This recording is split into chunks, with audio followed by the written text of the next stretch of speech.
नमस्कार, मैं हूं पूजा यदुवंशी और आप देख रहे हैं द वेब न्यूज़।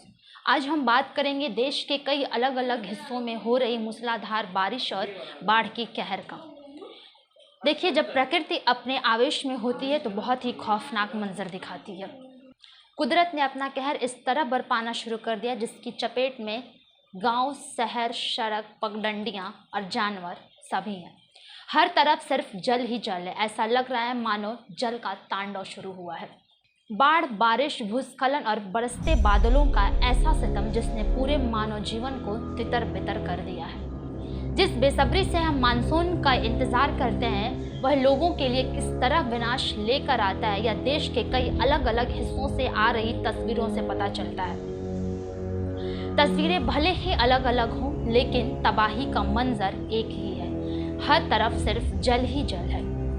बादल आफत बनकर बरस रहे हैं और सैलाब का ऐसा सितम मानो वो सब कुछ अपने अंदर समेट लेने को आतुर है। कश्मीर से देवप्रयाग, दिल्ली से देहरादून, अरुणाचल से तमिलनाडु, गुजरात हो या राजस्थान, मुंबई हो या मध्य प्रदेश, हर तरफ जल का तांडव मचा हुआ है।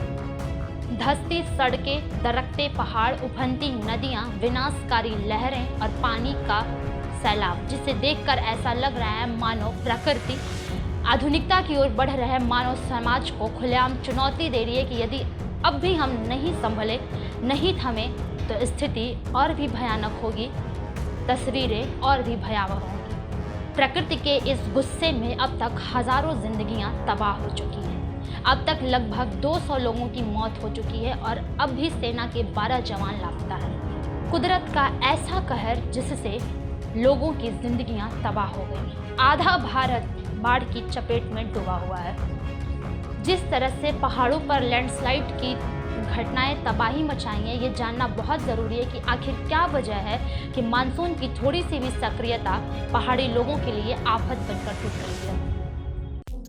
दरअसल जिस तेजी से पहाड़ों पर कंस्ट्रक्शन जारी है और खनन का कार्य पूरी तेज गति से हो रहा है, उसकी वजह से पहाड़ों की जो कसक है वो ढीली पड़ गई है। इसलिए मानसून की थोड़ी सी भी सक्रियता पहाड़ों की चट्टानों को ढीली कर देती है और इस तरह पहाड़ भरभराते हुए गिर पड़ते हैं।